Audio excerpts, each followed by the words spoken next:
Chris, what is your position on the rapture, specifically the pre-tribulation rapture? Isn't it a view that is usually associated with evangelicals? It's not a mainstream Catholic view, and it's not even a mainstream Christian view if you take the broad spectrum of Christianity. What it is it's a scam view, all right? It's by people interpreting the Bible to make it appear inevitable that we were going to have to go the doomsday route, all right? And basically what it is this. We reach a point of divergence, which is the omega point. They convince us that there's no choice but to go the parasitic route, which is a doomsday route. At that point, God will save only and all of those who are worth saving by pulling them out of here in spirit. All right? And that's what the rapture is. The rapture does not mean that some goofy little Christian who's sitting in a country church, basically, and spending his Sundays, watching sports and guzzling beer or whatever the hell he does. It doesn't mean that that kind of person is going to be saved.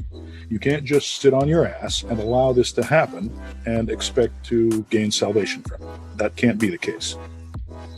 Okay, so what you're saying is that people who are in power positions have tried to convince people that this doomsday is bound to happen so that people won't stand in the way of it. It comes from a number of controversial biblical interpretations, beginning with the Schofield Bible. That's these annotated Bibles that you get that actually have little red lettering all over them that tells you how to interpret various passages in the Bible.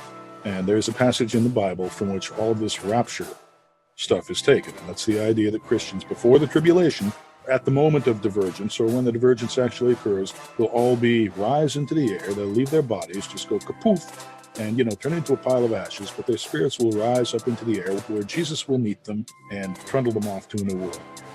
How long has this belief system been occurring, and how prevalent is this viewpoint? Since near the beginning of the 20th century, about the last 1 1/4 centuries, I guess, is when they started putting this into the public awareness, indoctrinating Christians to believe that, well, it's going to happen, it's all going to go down, we're through, might as well just await the rapture. Meanwhile, don't say any cuss words, otherwise you won't get to go to heaven. All right? In other words, basically causing everybody who should be fighting against what is happening to regress to an infantile state, a state of helplessness, where they simply allow it to happen.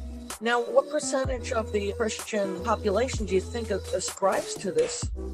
In the United States, unfortunately, it could be a numerical majority that subscribe to this. Well, it's dispensationalism. I mean, the Baptists, which are a very, very strong denomination, both the Midwestern and Southern Baptists subscribe to this nonsense, and many other denominations do as well. So we're in trouble. Unless really these people can be snapped out of it, because they're the ones who are supposed to be fighting. They call themselves Christians, but see, the whole essence of Christianity is that we have moral responsibility for the world. That means that we create the world. We actually help in its creation. Dispensationalism is meant to make you believe that no, actually, there is no such thing as free will, and this is all going to go down as written in prophecy. You don't really have free will, so you might as well just resign yourselves to what's going to happen. This is antithetical to Christianity. These people are caught in a paradox.